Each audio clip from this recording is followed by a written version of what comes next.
your ass. I thought I was like, if you had your, if you're still on your gum. I was, but it's like I stopped it when I got to Fox because it was harder to reach it. It wasn't even nothing else. I was like, we didn't have a little desk there, and I put it there, and it was too big. I was like, man, this ain't it. And I let it go, and I should have just kept it going. You should have kept it going. Should have kept it going. You That need to shit- bring that back on your IG. There you Because go. people don't know that. Like, it's such a bugged out thing. And if you do it, it's the kind of thing on IG that That's people real. be. All right, I'll give you the credit 'Cause for people- revamping it. Every day I used to so put that disgusting. But if you do it, I know you know how to do it, but if you bring it back on your IG, like, people will be like, what the? Because you think people like seen it all. It's like Yeah, that's the thing. And You've been in the game so long, you think that it ran its course. that didn't run its course. Nah, good point. All right. That'll never run its Look at course. me, I'm putting notes down. My dog said, do it again. I'm putting it down for real. Are you ready? Yeah, I'm ready. All right, I'll start my thing. Okay. Brand New Bang and I am Rapaport Stereo Podcast is here. Have no fear. One of my favorites. Say it again. One of my favorites. I've said it to him in real life. Yeah, you have. I've said it to him on social media. I've said it to him across the desk when I've worked with him throughout the years. Yes. Iconic name. Whose? Oh, my name. Yeah, okay. I was about to say, not me, but yeah, my name is iconic. They don't know. We're going to break it all down. Marcellus Wiley, the great Marcellus Wiley, Yes. Los Angeles legend, University of Columbia graduate, never shut up university educated, curator, 10 years in the NFL. People forget that. Yeah. It's like some Yep. people may not even know, like the young folks. Yeah, I got a gang of stories like that. I'm like, damn, they forgot how I used to get it. I used to use these muscles for They a little think something. they Yeah. played for the Bills, the Cowboys, the Chargers, the Jaguars. It's almost that time of the year. Daily podcast host of More To It. Also, that dude on YouTube, grinding it, banging it out every single day. Decorated career, ESPN, ESPN Television, FS1, and now on the I Am Rapaport Stereo Podcast. Plus, your podcast is also on iHeart. Yes. Just like me, number 75 in the programs, number 1 in your hearts. And like I said, before we get into I interview you, I have always loved your takes because for me, you have been one of the most versatile commentators because number 1, you played. Yeah. Number 2, you're a fan. Mm-hmm. Okay. Number 3, you're smart. Number 4, you have a great sense of humor. Number 5, you don't take yourself that seriously. Number 6, you do take things seriously. Yeah, you caught that. So that's why I always Yes. enjoyed you. Before I met you, I enjoyed you with Max and Marcellus. I enjoyed you on all the different shows at ESPN. I enjoyed you at ESPN, at FS1. I enjoy you on YouTube. I enjoy you on IG. And I'm really glad you're here. Man, that's love, man. To hear a eulogy and still be alive, I take it. In real, what I love about what you said was the fact that it wasn't just glossy. It wasn't just high level. It wasn't just Wikipedia or what you think I should hear. You actually know me and you know my intentions, and it comes across, I assume. It's funny. I've had so many co-hosts. I've been on so many shows. I've been doing it for so long. And it's always interesting when people come up to me and they're like, man, I used to love you on Max and Marcellus, or I loved you on Sports Nation, loved you on Speak For... And then sometimes it clicks with me. I'm like, damn, maybe they just love me because all those shows were completely different, but to your point of being versatile. And I'm only versatile because of myself. I'm not acting. I'm not, the light is on. Let me now be a broadcaster. I'm like, dog, you asked me a question, I got an answer. And it's just that simple because my experiences is my expertise. I've lived through it. I've been through it. Whether it's on the field, off the field, the streets. It's like every level of what this culture kind of represents, it just seems like I got a degree in that from experience. So I just let people know what I'm about. Well, I like I said, I love it. Before we get into specific questions, you've told the story 7 billion times. Marcellus Wiley, Pulp Fiction, the name. How did you find out about... Yeah. Did you find out about it when you went to the movie theater? No, I didn't even see Pulp Fiction in theater because I heard it was so weird, and I was like, I ain't gonna waste my little money. What was it, $7.50 back then? I was like, I ain't got it. I wasn't gonna do it. I actually thought you were gonna bring up my name comes from someone more iconic than that. You know that, right? Break it down. Cassius Marcellus Clay. I didn't know that. Yeah. I mean, I know Cassius Marcellus Clay. Yeah, that's where I got my name from. So I got a lot to live up to. I got a lot of catching up to do. But that's where my name gives me power. And knowing his family and knowing Layla and Curtis and the whole fam, I mean, it really is inspiring just to know that that's your name. My mom intended for her son to have that name so that I could live up to that kind of presence. So I was like, damn, I'm a lot of pressure. But Pulp Fiction was hilarious because it was Inglewood, and I started playing football in Inglewood, and I'm Marcellus, he's Marcellus Wallace, I'm Marcellus Wiley, and it's just like when people come up to me, they're like, yo, what's up, Marcus? And I, you know, most cats be trying to correct somebody on their name. I don't give a damn about your name, I don't give a damn about my name like that. You really came up to me and said, what's up to me, not Marcus Marcellus. So I don't really correct cats, but then it started getting weird. They were like, Marcellus Wallace. And then they go, ha, ha, ha. Like, all right, I ain't got no Band-Aid in the back of my head, bro.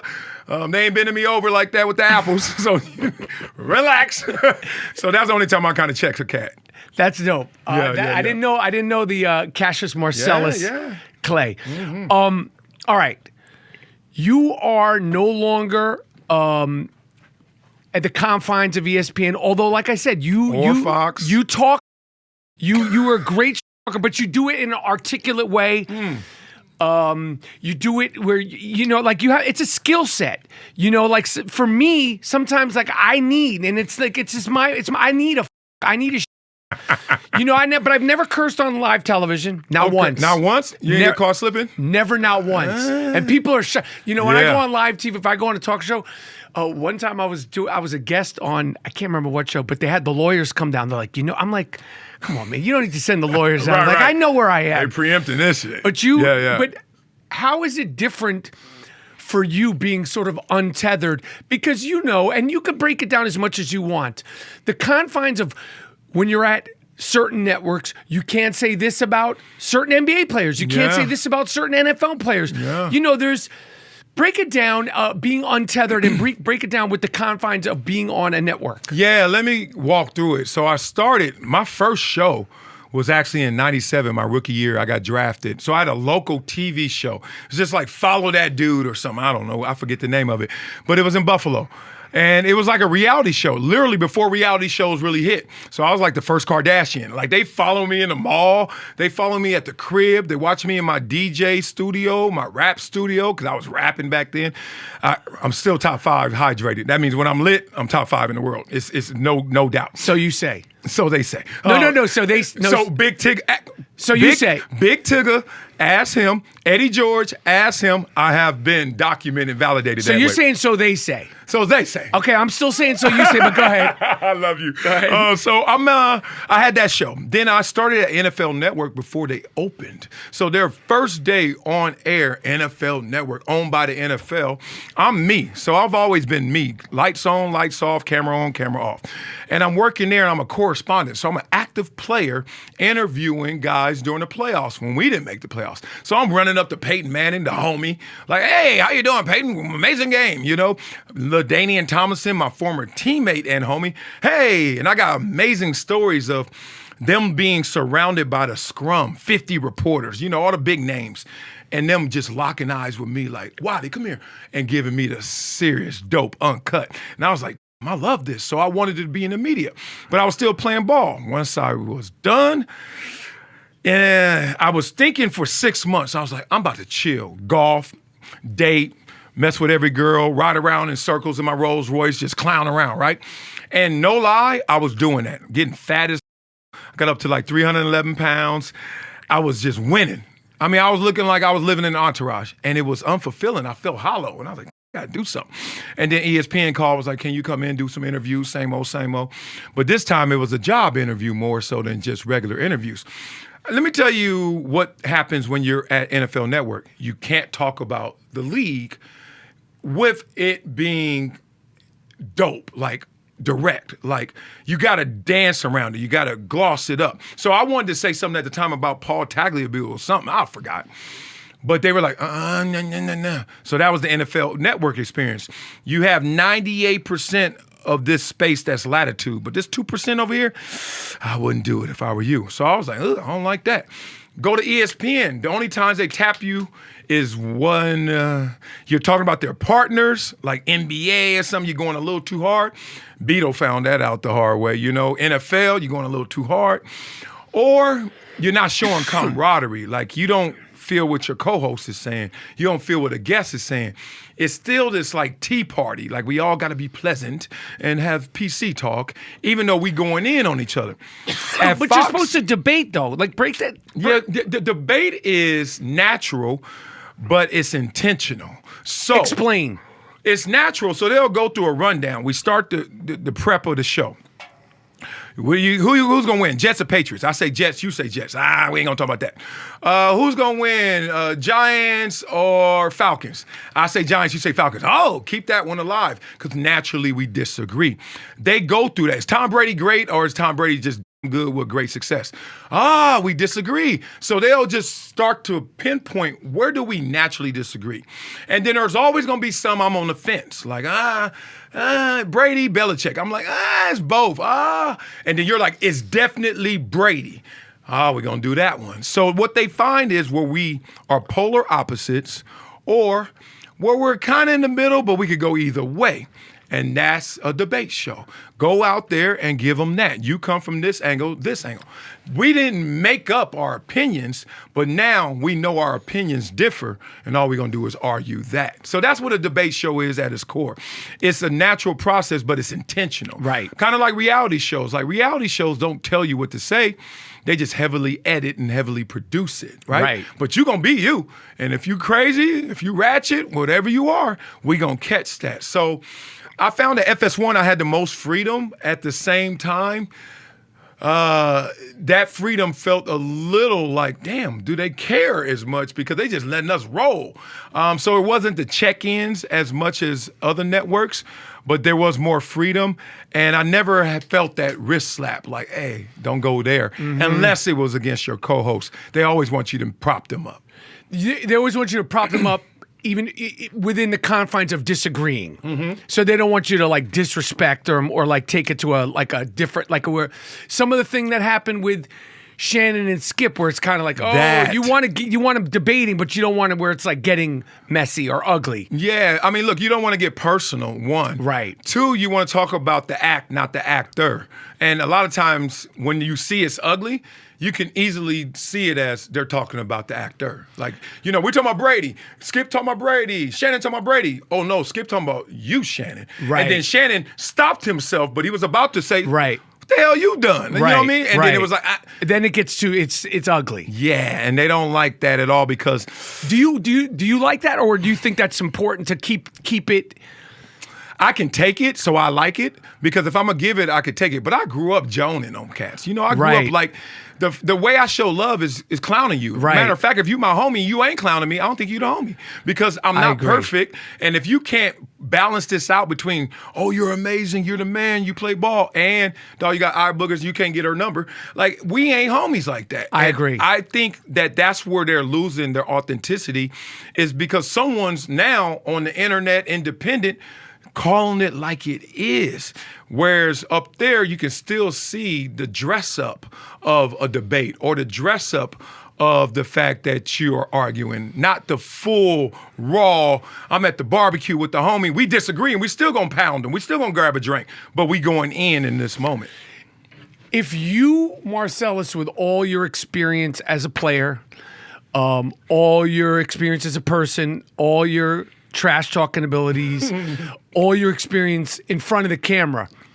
This is just, I didn't know I was going to ask this question, but I think this is a good question for you. Yeah. If you were going to create the ideal 2023 heading into 2024 sports show, what would it be and how would it look? Oh, that's There's great. no right or wrong answer. I'm asking you off the cuff. I think I'm on to what that is. Like, I got tired of talking to people, because when you're on TV, you're talking to people. Whether they're watching you intimately and really listening, or like most people, you're kind of background noise. You're at the sports bar, or I'm in a house, but I'm doing stuff, but you're on. I got tired of that. So the ideal show is you talk with people. So one segment is with you, co-host.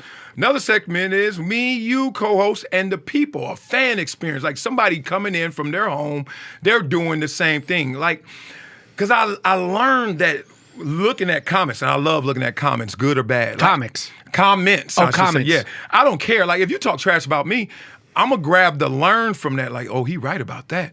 And then the rest of it, I'm like, oh, I don't care what you think about this. And then I move on. I like to engage with cats no matter if it's positive or negative, but there's wisdom in the crowd, man. If you read through your comments, your game gets sharper. I agree. Now, if you scared to read through your comments, then you just going to be in your bubble and you're going to keep, like, just be in your echo chamber. You're going to keep saying the same stuff. So I let the comments kind of navigate me, be like, oh, I should take a little off there or put a little more on there. So I think the ideal show is you're discussing, not debating, and you're bringing in the people who you actually trying to serve. Like, why have an audience and then you're not really caring about what the audience thinks or says and acting like the audience is so dumb that whatever I say is an expert opinion and you fool better take it. And if you don't believe it, you're wrong. And then every weekend, we're wrong. Jets won. Oh, I said the Patriots. You know what I mean? Brady is amazing. He could do no wrong. Oh, he threw 4 picks. You know what I mean? Like, it's okay. I think we have kind of disconnected ourselves from the full experience. From me playing to me talking, there are steps that are being skipped, and I'd rather they go back and address them. One of the things that's changed so much in new media, new media, podcasts. Everybody's got a podcast. Everybody's got a YouTube. Everybody in the club getting tips. Everybody. Is it that there's opinions everywhere under the sun?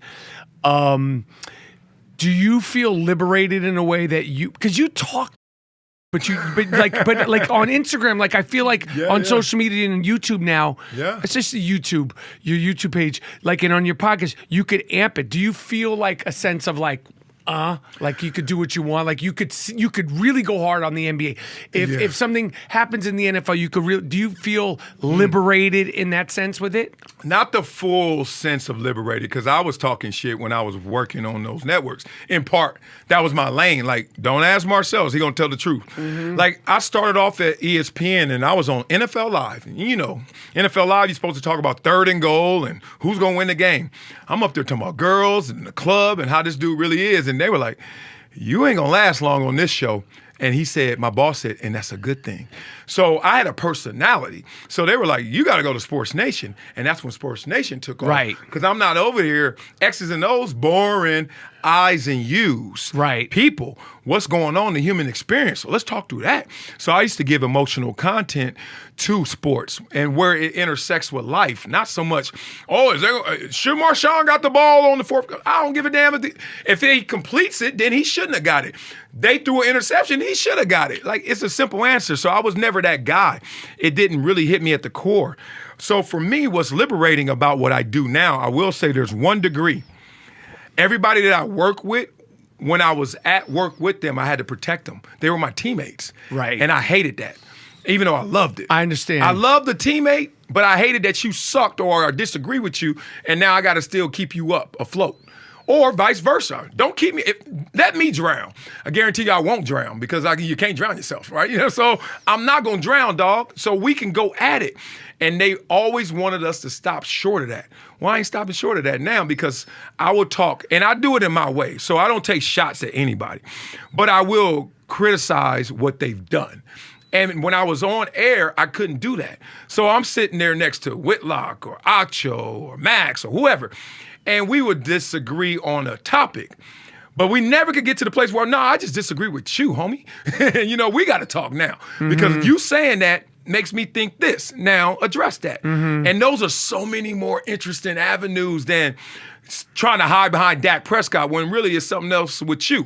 You know, you trying to just project on Dak. Really, I know your problem. You didn't play, or you didn't play well, or you suck, or you mad at athletes. And so I have this whole theory that the top guys in sports media are there in part because of a bitterness. And it's okay. It's okay, dog. I have not done everything in my life either. Explain. The bitterness comes from, look, the ultimate ego in this world is an athlete.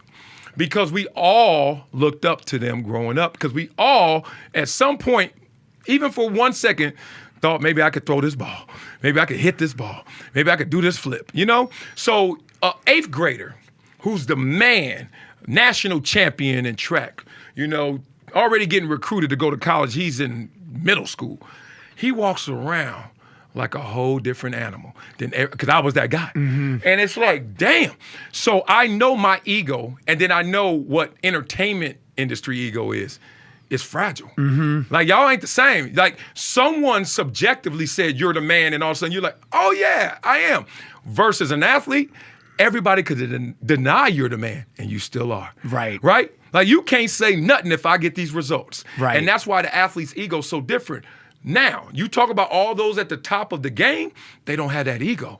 So I see it leak out at times where they take these shots. They go on these rants and they go in on these cats, and they forget that those same dudes you talking about are better than all y'all at all things that you have done athletically. 100%. Right? I mean, 100% in regards to the sports. Like, you know, we say Brian Scalabrine because he's like sort of, this guy will bust everyone all day. And now let me give you my quick story on Scalabrine. We played in a celebrity game.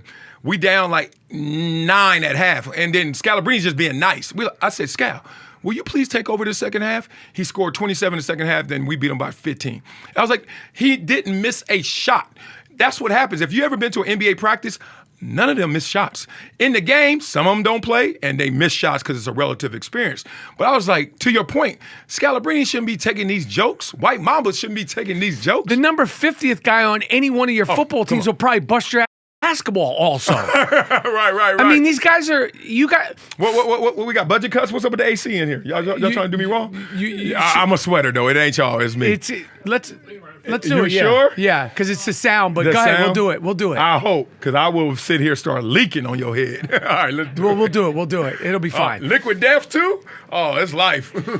Who do you like in sports media that has played sports, and who do you like in sports media that hasn't played? Stephen A. hasn't played. Shannon played. Skip didn't play. Who are the guys that you enjoy watching? You know, I mean, I take a slice from all of them, but in totality, I love Colin Cowherd. I love him on air. I love him, especially in that radio element. Insane. Dan Patrick, I love. Stephen A., I love, but I know I know his beats now, so it's kind of like robbing me of like, you just know the movie now. Right. You know what I mean? And We've seen him for so long. Yeah, and so, you know, I love his entertainment value. I love his theatrics. He's captivating. Every time I'm like scrolling and I see Stephen A., I swear, I don't even read the caption. I'm watching it. I got to. I know he's going to give it to me. But I know what that is as well. Right. It's tough for the guys who used to play. It's simple. The guys who used to play have a deeper investment and a higher interest and a deeper respect for the game to go to those places. To be the man, I gave you the top 5. I give you, Skip, Shannon, Colin, Dan Patrick, Stephen A. To be those guys who all didn't play at the highest level, there has to be a part of your game that you're going to go there and that you have went there, right? It's almost like they say in their relationship, always be like 1% crazy, because they were like, they got to respect you. They got to know you'll go there. And I don't know if that's true, but I know in sports media, the cats who win, the culture rewards those who didn't play it. I never would go to that degree. I just wouldn't. And therefore, I plateaued. Part of the reason I left, because I'm in a velvet coffin. They are feeding me like a turkey to die slowly and be comfortable doing it. I am never going to get what Stephen A. gets. I'm never going to get what none of those names going to get, because I'm never going to go there. And that's fine. I'm comfortable with that. But then what really got me out the door, at least mentally, was like, wait a minute. Pat McAfee wasn't even allowed to get on ESPN. They didn't allow him on. They didn't think he was good enough, or he was a punter. That ain't good enough. And I was on ESPN. So I'm in the job that he wanted and couldn't get. Now I look up 5 years later, he done lapped me 90,000 times. And I'm like, wait a minute, the game done changed. So I've had these inflection moments in my life before. I went to Columbia. I didn't go to the football schools that were recruiting me. And cats were like, oh, you dumb, you ain't gonna make it to the league. Excuse me? And then I had the same moment when I was leaving the NFL. Only 10 years, I say only because I had more in me. And Cass was like, dawg, where you going? I was like, I'm going to probably broadcast. I don't know. I'll figure it out. You don't leave the NFL without knowing, and you don't leave the NFL to just go somewhere and talk. What'd you say? I didn't hear you. So now I'm in that same place. You don't leave traditional linear cable media to just go in your studio down in your basement and do a daily show. Y'all watch me. And that's what I'm doing, and that's what it's about. Do you still speak to Max? Are you and Max cool? Oh, that's my dog. That's my brother from another. I mean, I love that dude to death. Because your show, Max and Marcellus, was awesome. Best show ever, I think. And I humbly say that. No, it was great. And I humbly say that, but every single day of my life, it feels like someone comes up to me and says that. So I'm just now regurgitating. It was the best show. Do you have you talked, would it be a possibility since he's no longer at ESPN, since you're a free agent, you're both free agents, and we're in a new media where you guys could do it on your own terms? Would that be something that would come back? Max and Marcellus, Marcellus and Max, would that come back? Absolutely, it can come back. And I think I could say absolutely it will, but when is the conversation? All right, so, I'm going to say everything that if you know where to look, you would know this. But if you don't, you won't, because I ain't going to out my boy. Max got let go. We all saw it coming. Stop playing. Once him and Stephen A. had that beef, I was like, TikTok, because Stephen A. runs that spot. So I'm like, all right, they gave him this just in and, his boxing, but that was consolation. And I've learned in this game right now, when they don't intend for you to do something, when it's just an empty check, you're in trouble. Count the times, count the days, count the minutes. It's over. So I knew that was going to come to an end. When it did come to an end for Max, remember, he's still under contract, like getting paid. So he has a runway in front of him. Till next year, at the end of the year, he has a runway. Keyshawn got a 4-year runway. So they're both going to do things, but they just got time, and they can be patient with what they do. So as the friend, him and I have been talking, as the friend, not the co-host, business partner, I'm like, dog, figure your life out. Figure your sports media lane out. Don't worry about me. We always, soon as we left, because he told me day one when First Take called him. I remember we were doing the show, and during the break, he was like, this is how he talked. I'm laughing at him. I'm like, oh, this fool over there talking real money, real business. He hung up. He's like, they talking real. And we start talking through the details, and I was like, peace. I love you. This is amazing, but go get it. Because we were just local radio, but we were like the 4th most popular ESPN radio show. And all the rest were national shows. Mm-hmm. And we were beating national shows. We were killing it. And I was like, dog, peace. Go get your money. Go get your shine. But we always said we got a golden ticket in our back pocket. So we still do. It's just about when before we get it going. I'm reading between the lines. Yeah, you're so stupid. I'm reading between the lines. I'm trying. Going back to what you said and what we were just discussing, are you, Marcellus, you're smart. You probably played basketball growing up. And I suck. I played 1 year. I was the horrible one on the court. We won the championship. I suck. But you played 1 year. I wish I would have played my whole childhood because I would have been more athletic. Okay. But yeah. You know sports. I know sports. You're a big Clippers fan. Damn right. Since you never played basketball at a high level, you self-admittedly suck. Yeah, I do. Should you be respected when you're talking about basketball, or is it coming as a sports and basketball fan? Obviously, when you talk football, I might not agree with you, but I have to take heed very seriously because you did it. Just like if I'm talking about film, acting, you might not agree with me, and it's but I've done it, and I've done it. Yeah. So when we listen to you talk about NBA, and since you're a diehard, poor Clipper fan, shut your trap. should that same thing apply? Like, should we listen to Marcellus when he talks about the NBA? Absolutely, you should listen. Why? Just like, why should I listen to Bill Belichick tell me about the NFL and football when he only played at college at Wesleyan and was a center? Like, there are levels to this. Like, I'm not saying take my words to the same level and degree as you would Charles Barkley. You know what I mean? Like, calm down. I get it. There are levels to this. But I don't dismiss anyone. But I'm the same person that walks into the liquor store and the homeless guy is standing there. And besides giving them some money, I actually listen to, I say, hello, how are you? What's up? And if he says something, if he drops a jewel, I'm taking it and running with it. But I see a lot of people in this world will be like, oh, the homeless man said that.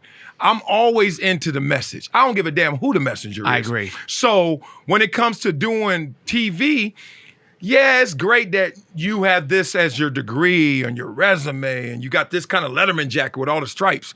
Salute. At the same time, what did you say?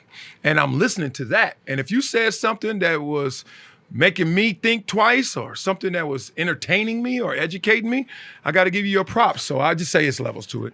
Do you enjoy players that are participating, playing in the NFL, in the NBA, the Kels brothers, Draymond, your boy Paul George? Now, I mean, it's literally like almost, it's not just everybody's got a podcast. Every player in the league has a podcast. Do you enjoy it? Do you think they're sharing too much? Who do you like? Who do you not like? And what do you think of it as a whole? The NFL players and NBA players, talking, Draymond's doing, podcasts after games. Yeah. Paul George this season, we'll see, because he started last year. He was hurt.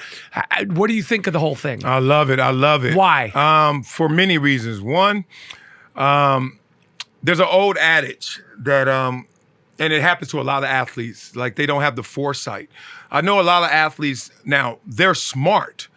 I don't know if they're intelligent, and there's a big difference. They're smart because they knew they had an athletic gift and they ran with it. But they weren't so intelligent to realize that was going to stop short. You can't ball. I don't give a damn who you are. You're not balling your whole life, right? Tom Brady still got a whole life to live after playing forever.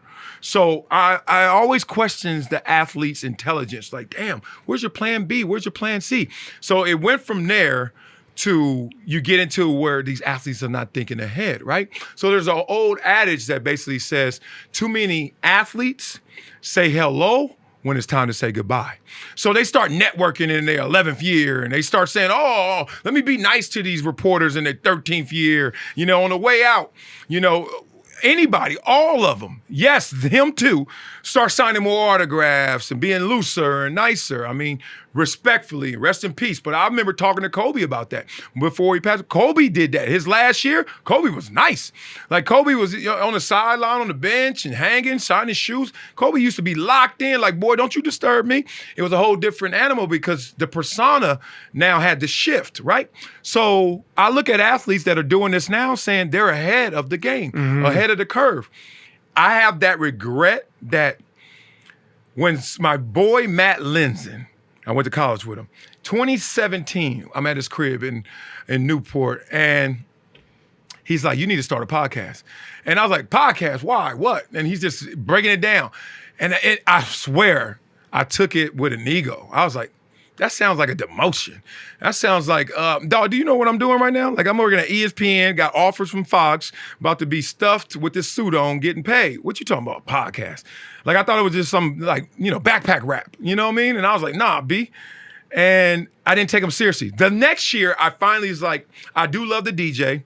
I do love the rap top 5. You can look all you want. I love being intimate with conversations and not just programmed. All right, let me look into this. And then I start building it out slowly. And then the pandemic hit. And this is my regret. So the pandemic hit, shut us all down. Then I had to do Fox's show from home. Whitlock left right around there, mid-pandemic, right after that. My agent, super agent, Nick Khan left to go to WWE and run that. Now he runs WWE. That's a whole different story, and salute to him. And then I was like, all right, I'm about to do this podcast. I can smell it now. This is the next thing. And literally, when I was building it out, had my studio all set up like this, had it ready in my pool house, K.O. Caitlin style. You know what I'm saying? I'm like, I'm ready. And then I went in there. As you can see, I sweat a lot. And I was like, damn, I need an AC unit in here. I was like, all right, call the installer. He was coming over next week to install the AC unit so that the podcast studio was complete. And guess what? Soon as he came over, I was in the process of finding another house. My wife and I have been kind of soft looking for a long time. We saw this house. We were like, this is our dream house. We moving there.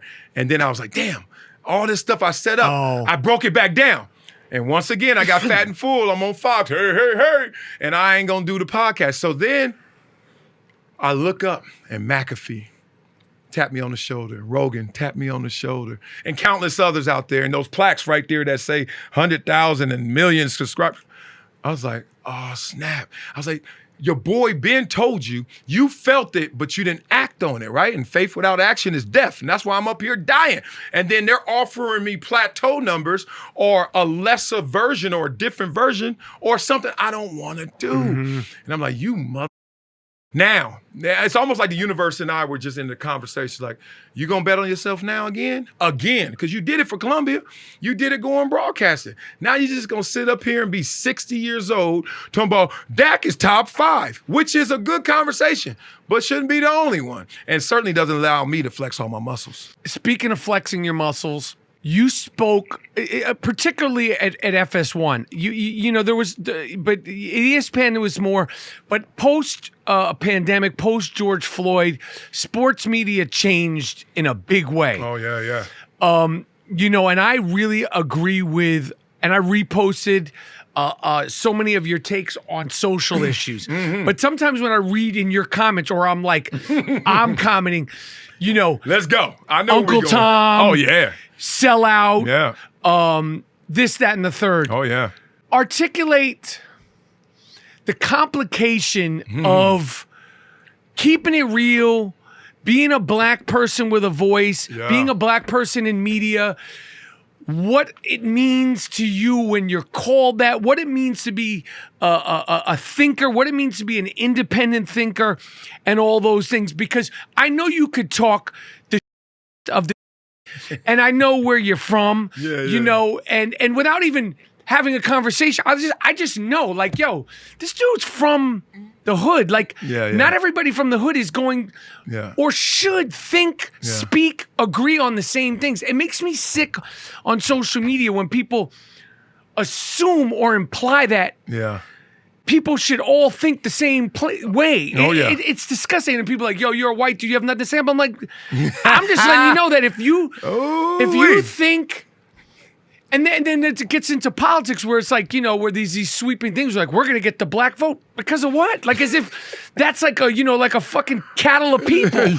So, but just like, what is your sort of mentality with everything I just sort of thrown, which isn't even a question? No, and it shouldn't be a question. Ladies and gentlemen, this is the show. Right now, let's talk through this. This might be the only topic we have left. Oh, man. Oh, so much I can say. Let's start here.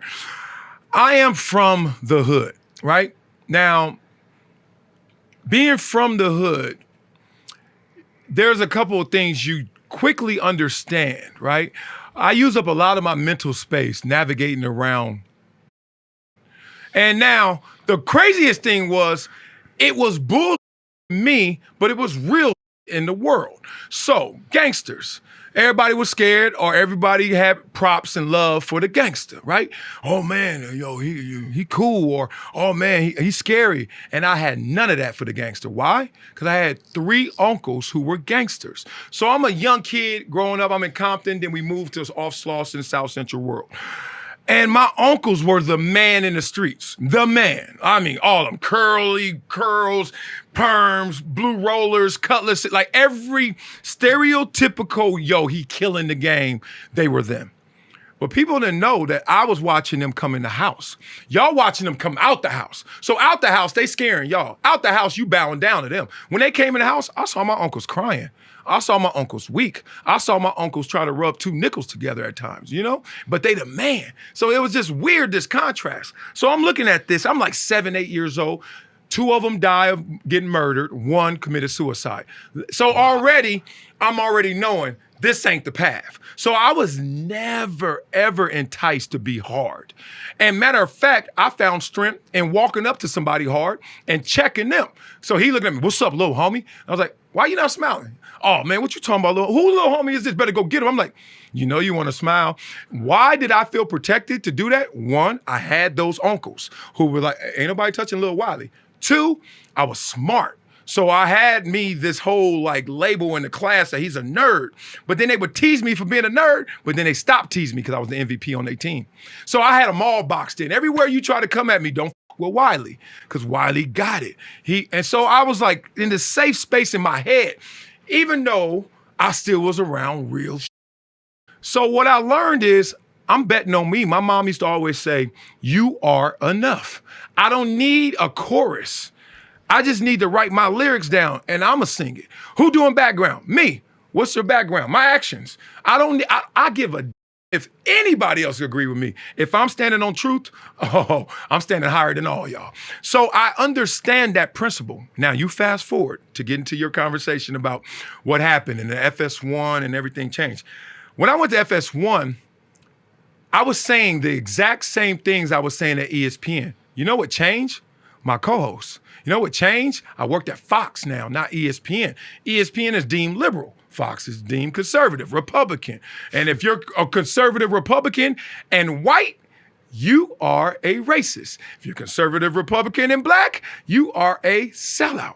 So a law of association, co-host, where I'm working, the same thing I was saying that was looked at as like, okay, go Wiley. Okay, that's an interesting way to look at Kaepernick, interesting way to look at this situation. Now you say the same thing. Oh, this sellout. So I knew that the back of the class had grabbed the mic. That's what social media is to me. The back of the class got the mic. And when I was in school and I was in class, I used to hate when they were my homies too. And look, we kicked it. Don't act like I ain't do dirt with them. But I was like, dog, we in class. Shut up. I don't care about your fila suit. I don't care about how Tiffany think you cute. Like, I'm trying to learn the capital of Kansas. Like, you know what I mean? Like, let me stay here. And then we going to go here during nutrition, lunch, after school. And cats didn't get it. And then those same cats regret it when they see you out there actually flying higher than they are when they could have flown as high as you did, right? Mm-hmm. So I wasn't caught up in the traffic of I'm a sellout or he's really preaching. What I noticed was that everybody picked a side.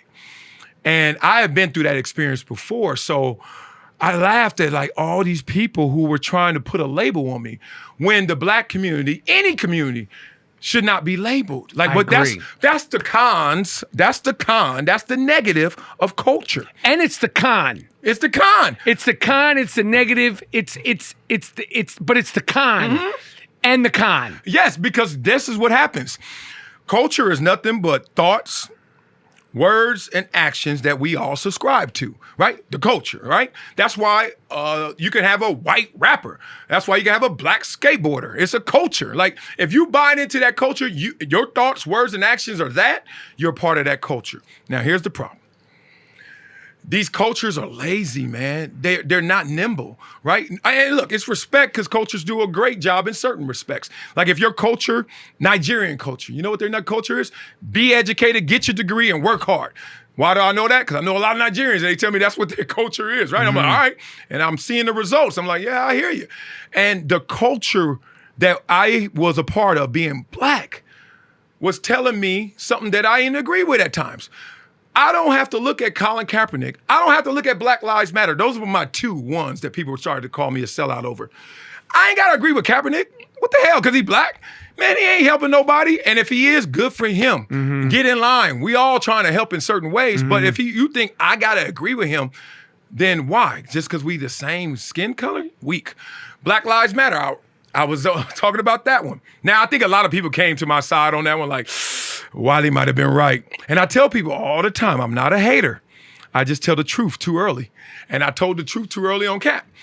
Now, I've had countless people come up to me in private and be like, hey, bro, man, I got to apologize to you about your Kaepernick stuff. I was cursing you out, blah, blah, blah. I got DMs from celebs, A-listers. And I would never leak this because I protect the guilty. I don't care about it. I don't need shine like that. But I got guys I could bring down that got literal receipts of them pro-cap and then DMing me and hitting me all day talking about keep killing this dude because you tell him the truth. I was like, well, first of all, I'm not trying to kill the dude. I'm just trying to say, look, I'm challenging him and then I'm making his fan base critically think. That's it. So if I were in that position as Cap, man, I would have just did it different, but it wasn't for me. I wasn't in that position.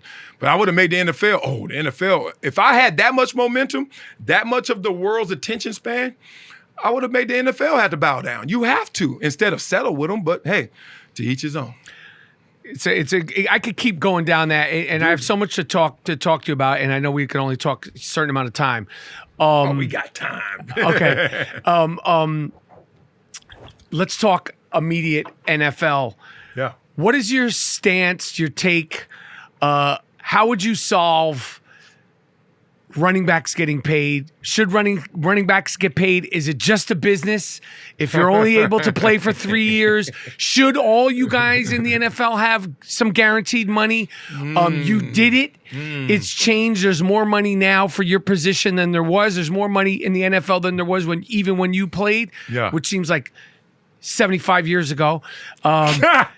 But what is your take on specifically the running back and the running back position and guaranteed money in the NFL? Will that ever be something that's you don't have to like be the star of the stars to get guaranteed money? Man, let me just start here. I remember taking this class at ESPN, and this is why when you were talking about like my basketball knowledge versus someone who experienced it, and it's funny, they always told us never to ask two questions because the person responding will always take the easier of the two, right? So I'm not going to do that, but I love when I hear that because I'm guilty of it as well. Like, don't give them a way out. Here we go. I'm a former running back. I'm in Columbia. I'm at a university. I'm a college football player who's playing running back. So I love the position. I was sick. Growing up, I was sick as not good, not great, sick. I got film to prove it. I got the recruiting. Everybody was on my head. And then I got bigger and bigger. My mom was gigantic. My mom was 6'1", 250. And here I am playing running back, and I'm like 5'11", 150, 160.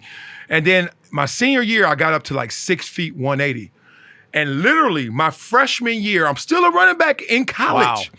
My coach comes up to me clowning. He's like, yo, Wiley, when you gonna grow? And I was like, what?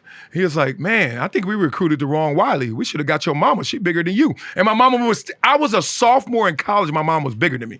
It's Mike Singletary style, right? So I love running backs. However, they shouldn't get paid and they ain't gonna get paid like they think they should get paid. Let me tell you why. In football, there's only two paths. The one of least resistance and most resistance. Simple as that. The top yards per catch last year, 20 point something. The top rushing yard, rush per, how do I say it? Rush per down? Yards per rush, that's how you say it. 6. Wait a minute. 20 and 6. Okay, that's part one. Like, so on average, it still comes down to from 20 to 14, and on average, it goes from 6 to 4. But before, and I know where you're going, and I'm not going to argue. No, you better. But I will argue. Can those receivers catch those yards can those receivers catch those balls, without the threat of the run? Okay, now you've taken us to a different conversation. The value conversation is it's harder to run the football to get first downs, to get points than it is to pass the football. Second part of that is the rules support the passing game. You can't touch them, defenseless receivers, etc., versus the running game. So not only is it easier just in dynamics, the physics of the game, but it's also easier because of the rules that support it. They want scoring. They want scoring through the passing game. Now, here's what you're talking about. What's complementary? Who's complementing who? Is the passing game setting up the running game setting up the passing game? I'm here to tell you that you can, it's almost like they said defense wins championships. Yeah, but if you don't score no points, you ain't winning no championship, right? So then they start saying, well, you got to outscore your opponents to win, right? And we're starting to see that. Even when the Chiefs haven't had great defenses, they own a dynasty right now, point being. So here's the thing. I would subscribe, and I see the NFL doing it, to the passing game leading the charge, and then you balance that out. You complement that with a good running game, but it's not necessary as much as a passing game is necessary. Give it to you simple. Let's not overthink this. If I run the football like I used to do it, in the box, there's 7 to 9 guys. They weigh everything from 200 pounds, well, in the box, 230, the smallest linebacker, maybe 220, all the way to 330.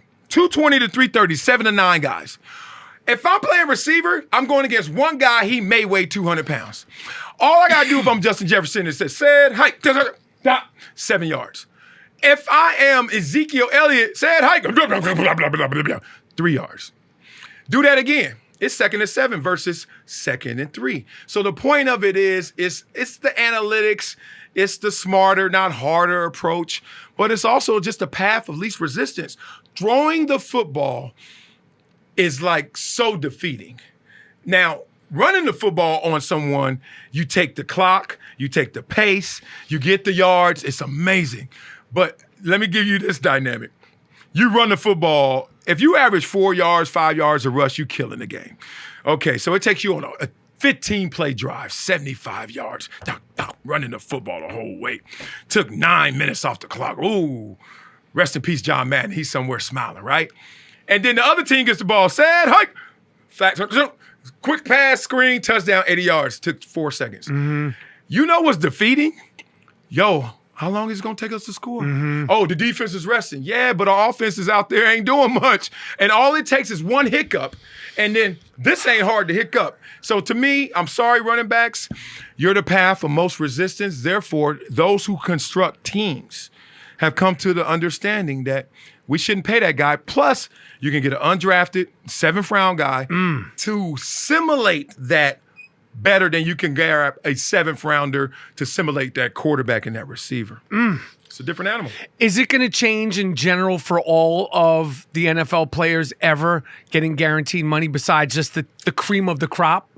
Power never concedes. So look, they deserve guaranteed contracts. I deserve guaranteed contracts. To the contract conversation, Joey Bosa, I think we had the same exact numbers when he got paid. He got paid $120 million. I got paid 40. Now, inflation took care of all that, right? But the same level of production, he's better than me. I'm not saying that. I'm just saying when he got paid and I got paid, we were kind of close. And he got 3X. What's going to happen is that's going to continue to grow. The revenue, the inflation's going to kick in. These guys are going to get paid. Fully guaranteed. You already saw partially, man. Well, this is something. Partially guaranteed because Deshaun Watson got fully guaranteed. Kirk Cousins has gotten it twice of magnitude. And what happens is they looked at those as outliers instead of the rule. So here's the thing that's really going to kick in. You look at it going forward, why aren't they going to get a fully guaranteed contract? Simply, they don't have enough power to enforce that. Saquon Barkley was talking all that trash in the offseason. Good for him. I was behind him. And then they have a Zoom meeting. Then 2 days later, he signs the tag with a little incentives. Why? I learned this from being a player rep as I dab off. Bit dab. Let me dab off a little more. Remember that? No, you're good. Okay, I'm cute. You're not leaking. I was a player rep for 9 of my 10 years. And we used to always talk about our war chest. War chest, basically, what are the reserves we have in case of litigation, in case we got to take the NFL to task. Let's just say, I don't even remember the exact numbers, but it was like a few $100 million.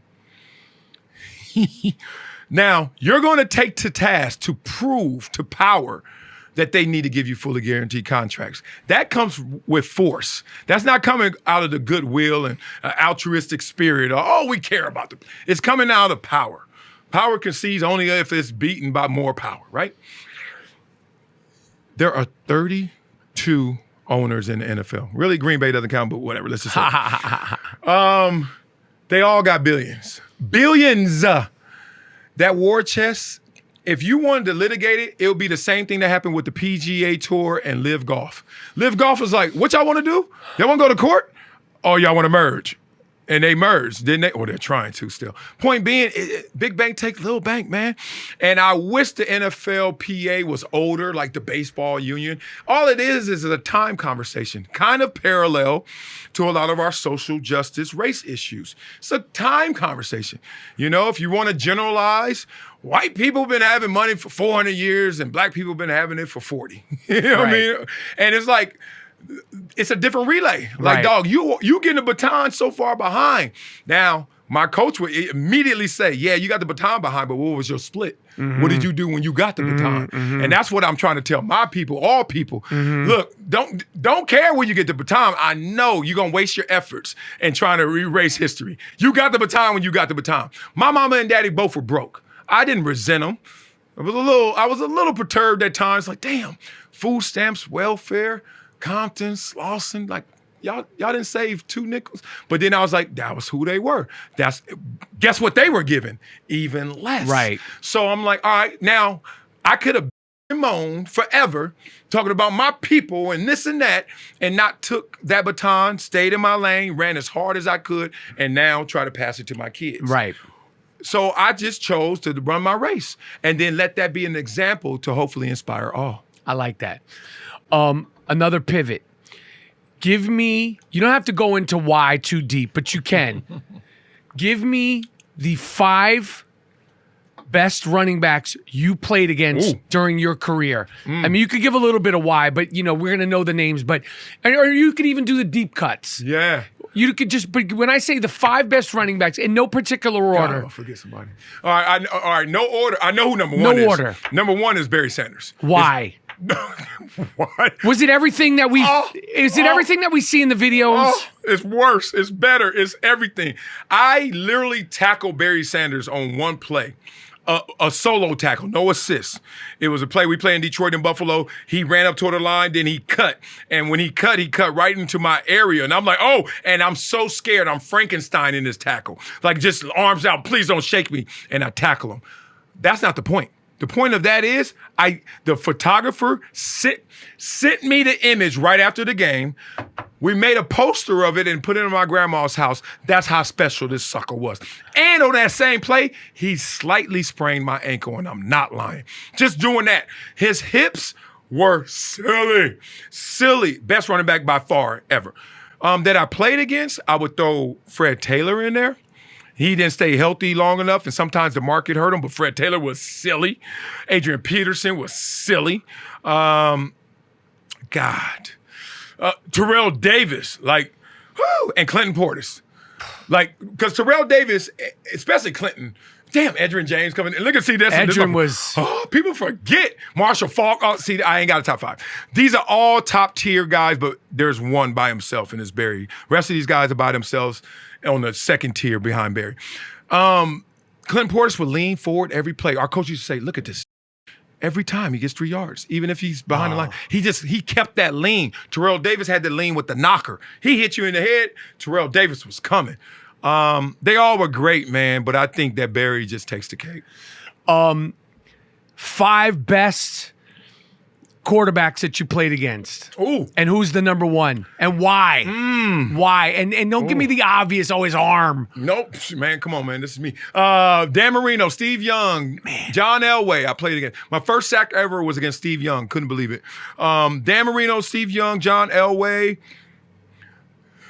Walk with me, y'all. I'm going to throw you the wild card last. Okay. Who else was silly?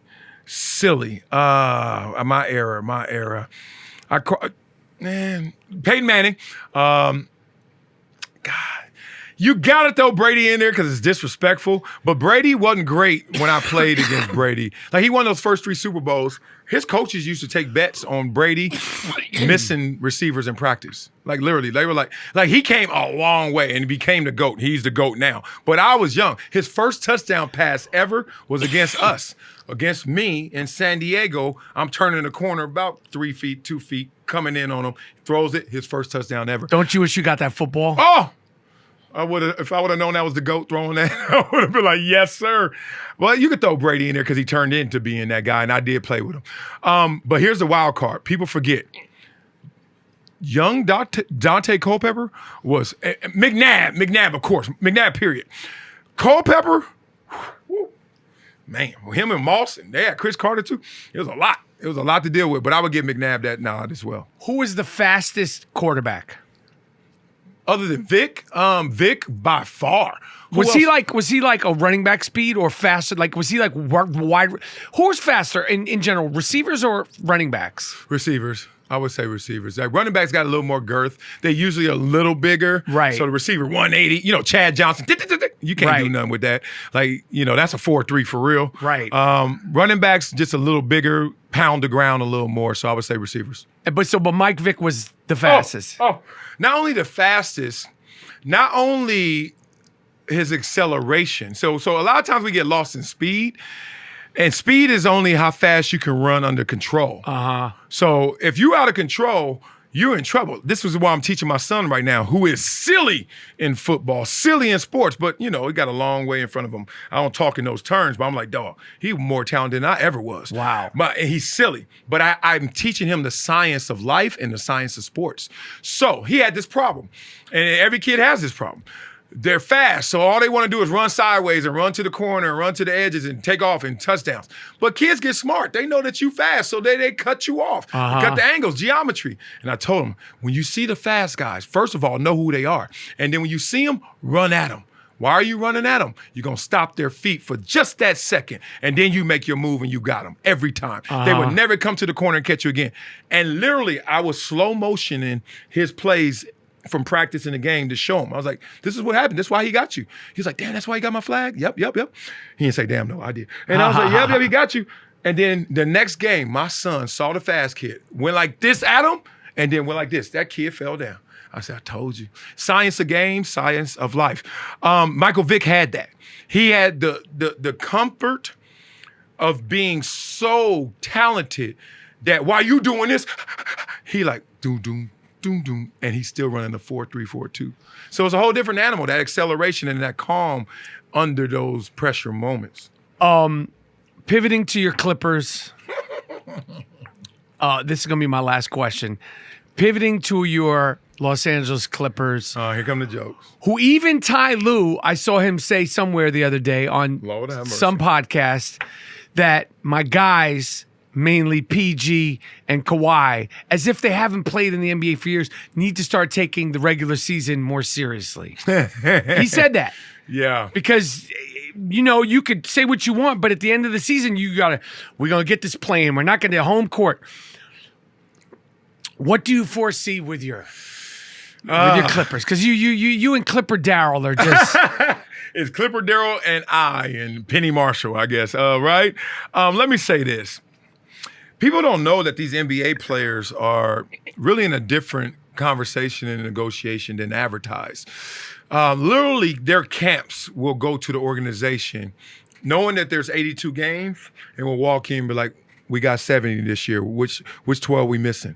Like, it's a negotiation of the 12 we're missing. Are you serious, or is that just bull crap? Let me tell you why. You and most people probably won't know this, because there's no way they want that advertised to the general public. Right. That these players are not coming to your city and playing, or not going to be at that home game that you got season tickets for. But if you look at what load management is, and even Adam Silver was like, yeah, we got to take a different look at load management. You know why? Because the players are tapping. They have to tap if they're going to respect and protect the longevity of their career. It's just the way it is, right? Except for LeBron James, who I could criticize. But I mean, he's a freak. Yeah, he's a freak. And he's a lucky freak. Yeah, all that, and he's a specimen, and he takes care of his body probably better than anyone ever. And on top of that, he's been breaking down a little bit of late. But he's 79 years old now. Exactly. So he's old now, right? So even LeBron will have to live in this new reality. Like, sooner or later, it gets all of you. So the question is to these players, they're like, why wait for me to break down when I know this can preserve me and I won't break down till later? I get it. That's one. So here's the thing. My Clippers is funny because Kawhi's knee is not right. Yes. He missed almost a year and a half and came back and still couldn't finish the playoff run. Yeah. And you know that Kawhi went on and healthy is top 5 and he ain't 5. Anymore? Is that person alive? Is that person there anymore? You gotta go Kawhi. You're at the top of the stairs. Kawhi. And he's down. Hello. He's down there still.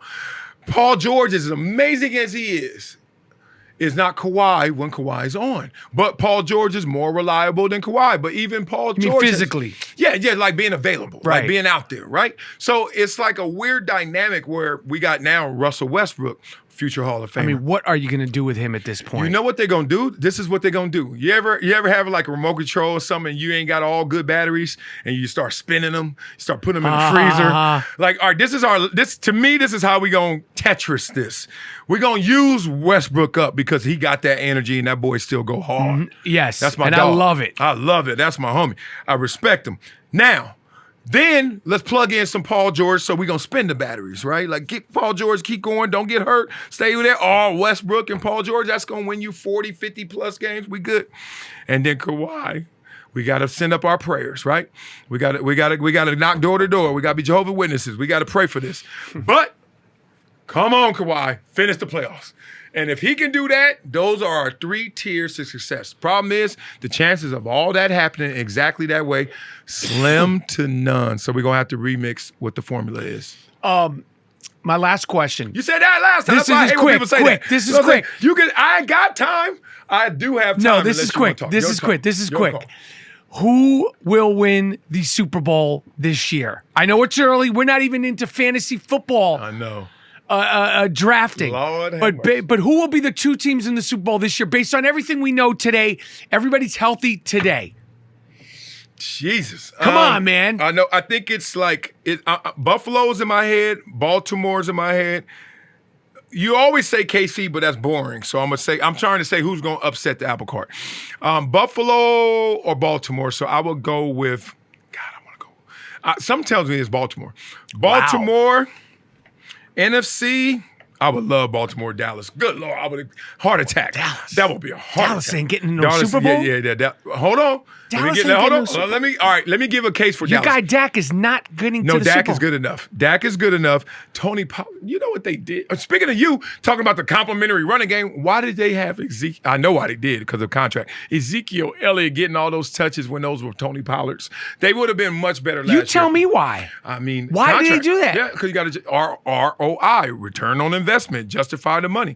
But now they realize, hey, cut our losses, cut bait. I don't think Dallas coming out the NFC, but that would be an amazing story. NFC would be, boom, boom. Who's in the NFC? Who's favorite? I mean, Who? Oh, San Francisco? Oh, Purdy whole year? Purdy the whole year? That's interesting. I'd love to see my Chargers do it. Chargers got a squad. It's going to be silly to watch the Chargers ball this year. This is why I didn't do NFL Live long, because I was sitting up there like, what? I mean, it's early. It is early. All right. Man. Marcellus Wiley. My dog. I love talking to you. I could keep going.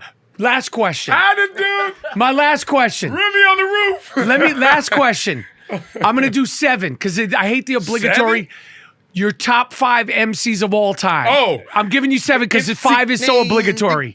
Your favorite MCs of all time, and I know it's interchangeable. You said favorite? You didn't say best or greatest. Your said favorite. Oh, yes. Let's go. Big Daddy Kane, Rakim, Ice Cube, especially Jerry Curl, Andre 3000. I'm at 4. Favorite MCs ever. Jada Kiss, 5. You got 2 more. 2 more. Favorite. Coogee Rap, 6. Favorite. Like, God, they just always got me. Golly, this is tough. Because favorite's a whole different animal.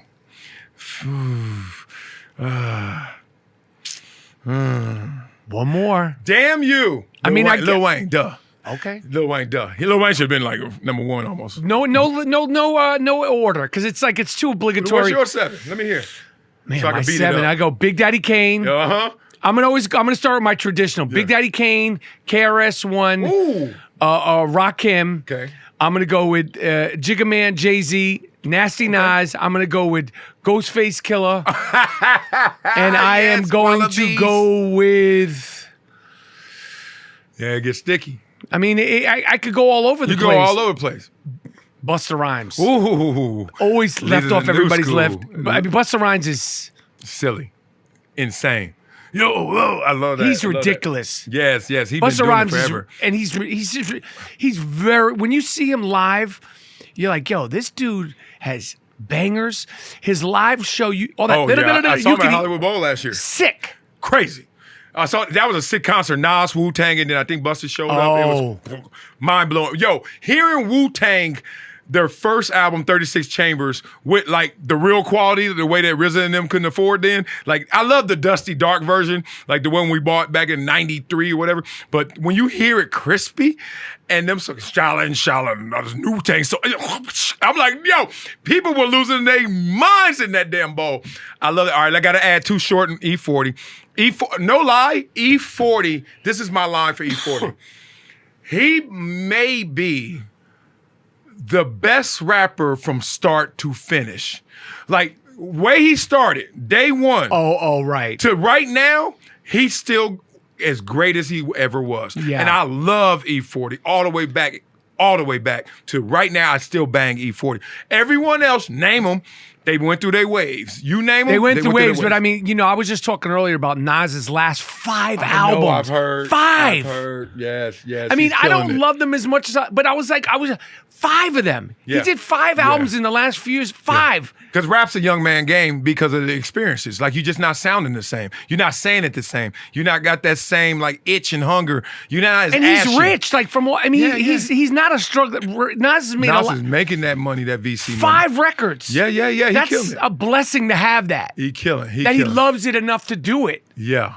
And those records, they're not, for me, the exact same. The sound is different. Yeah. But the No beat, Premier. but he's still stupid. Well, he know the formula. Grab you a young producer. Who he got? Metro Boomin or something? Hit Boy. Hit Boy, He did Hit Boy. 5 albums with Hit Boy. Well, that's a lot of music. Well, come on. What is rap? Like, I hate when we get real complicated with rap. Rap is first the beat. You could say all this Yes, I lyrical. agree. People can be purists and be like, "Oh no, what'd he say?" I'm like, No, "No, you gravitate to the beat.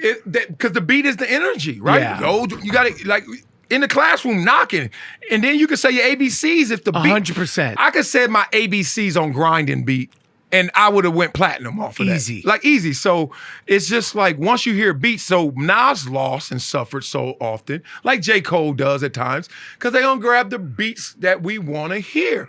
But then when they do, you're It's like magic. because they're such lyricists. So to me, Nas just was like, all right, let me not fight the formula. Let me go get Hit Boy and let's get this thing going. Yeah, it's sick. Yeah, it's silly. Marcellus Wiley. Hey. I am Rapaport Stereo Podcast. You know where to find him. Podcasting, YouTubing, trash My talking. foundation, Project Transition. Show love, man. And there's more to come. I think he said, without saying, that there's more to come, possibly. He didn't say it, but if you read between lines with him and Max. I'm out. Champion gear, and I rock it, did the boot, not. What he say? Yo, those guys. That's out. a match.